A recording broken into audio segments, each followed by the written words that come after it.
Hello and welcome back to the Innsmouth Case with me, Bardon. Right, so we're going to go to the beach, but we're going to try to get back to town as quickly as possible from there. So we'll see what happens. Let's go to the beach. So we're not trying to interact really with anyone here.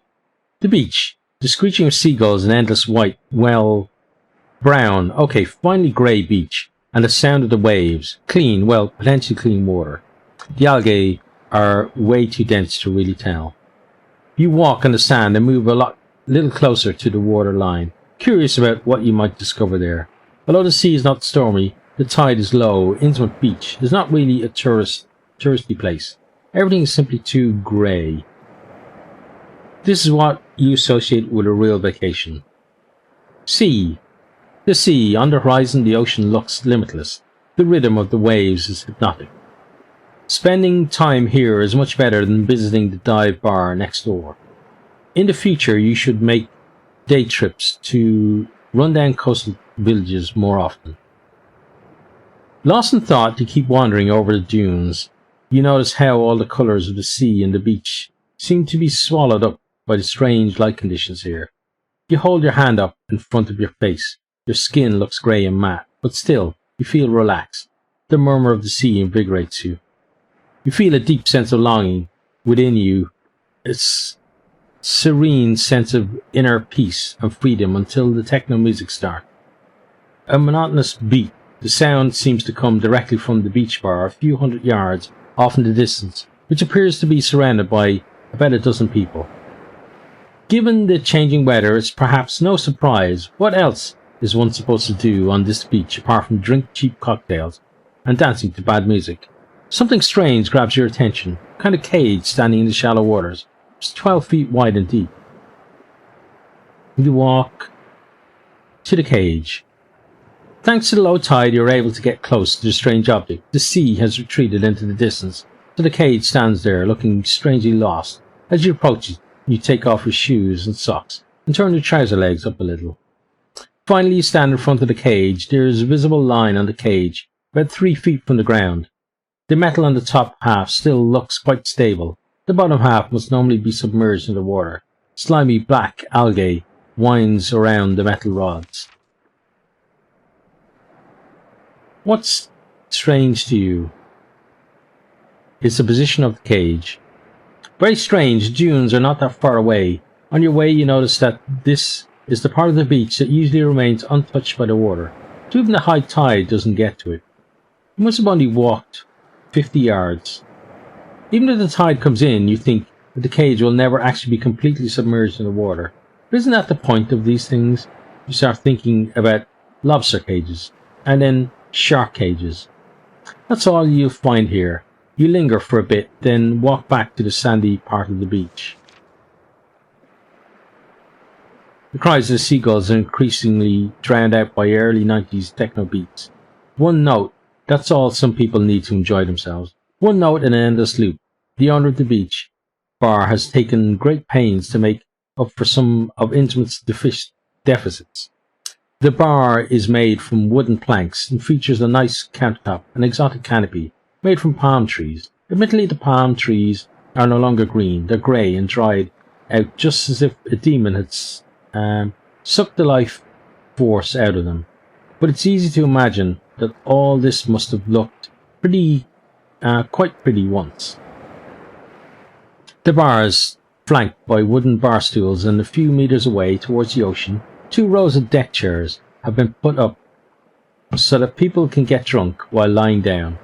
From a distance the bar looks busy, but now as you arrive you realize that the party is already over, if it ever did take place.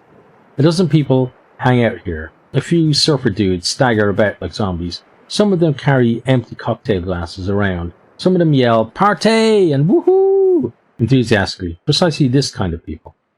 A guy with long hair and sunglasses nods his head in time to the techno beat and raps along on the bar counter with his flat hand. There's no bar staff in sight. One of the tourist families you had spotted on the way here has spread out on the deck chairs. They're evidently trying to keep away from the party.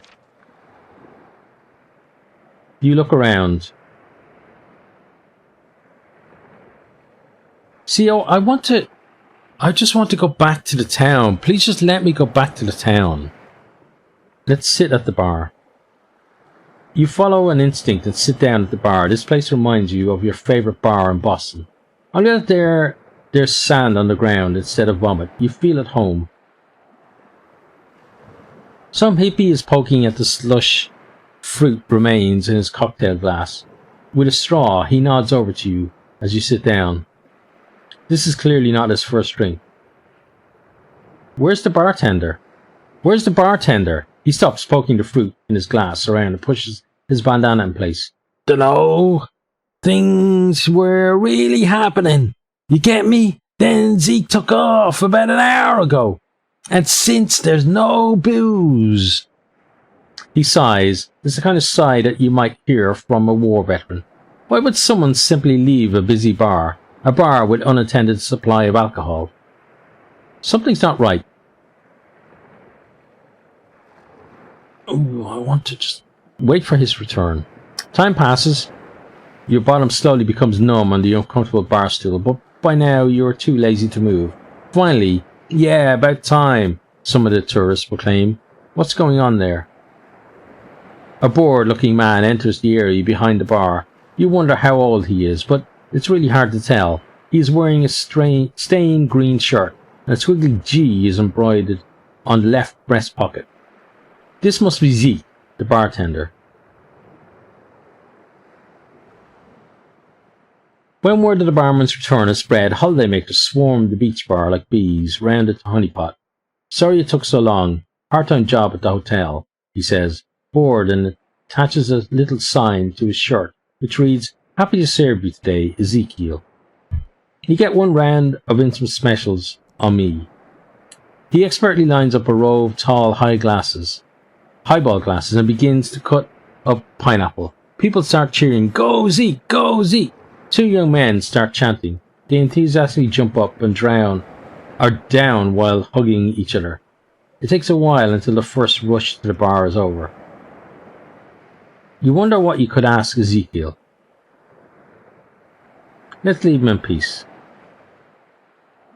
With a heavy heart, you leave the man to his work. You already spent too much time during this investigation at the beach bar. So what now? The sea breeze makes you sleepy. You trot toward the deck chairs in a haze. See, that this frustrates me a little bit because we spent too much time at the beach bar. I want to go back to the town. Just let me go back to the town, please. It can't hurt just to rest for a moment. It means you'll be able to resume your mission, full of energy, or whatever. Most of the chairs are free. All offer excellent views of the sea and the increasingly cloudy horizon. You're spoiled for choice. Yeah, but the problem is, I don't want to end up being at that stupid orgy thing again. Well, it's not stupid, but it's just not where I want to go. I want to have a little bit more control, but I guess being in Innsmouth, you don't really have any control, right? Of course, you're going over to where the other tourists are, because maybe they'll keep me away. Why not? Maybe you'll be able to learn their language if you spend some time around them. It's one of the families you've already noticed a few times today. Happily chatting parents who are constantly eating and are chronically bad-tempered children. The four are hard to miss with their loud chatter and tasteless tourist outfits. They've settled down on the deck chairs, sipping on some soft drinks. You clear your throat. The international sign for "Hello there, I would like to say something." What are you going to say to ask them? Nothing, to hell with him. Nothing, to hell with him. Who are you kidding? You decide to lean into your antisocial side. You get comfortable on the deck chair. The incoherent chatter of the family remains merely a static noise in the background. Not too shabby. The dark clouds drawing together on the horizon worry you a little, but they're far away enough for you to simply enjoy the moment on a beach. Technically, you have been near a beach the whole time, but you couldn't really switch off. There was a haunting sense of danger a feeling of paranoia that you simply couldn't shake off. Luckily, the paranoia has now gone. Cool breeze caresses your face as you tune out the other tourists' annoying conversations. You listen to the murmur of the waves. The regular to and fro of the sea has a soothing effect on you. Your eyes fall shut. It's cold, you're freezing, which is annoying because you had settled down quite comfortably on one of the deck chairs. You could swear you noticed a shadow while half asleep. There was a figure who tried to grab you and carry you away. Was that all a dream? The chilly wind blows in your face. Oh, damn it. This case is going to be the death of you. You simply lie there as if dead. Your attempts to return to a more comfortable position are punished by a stabbing pain in your behind.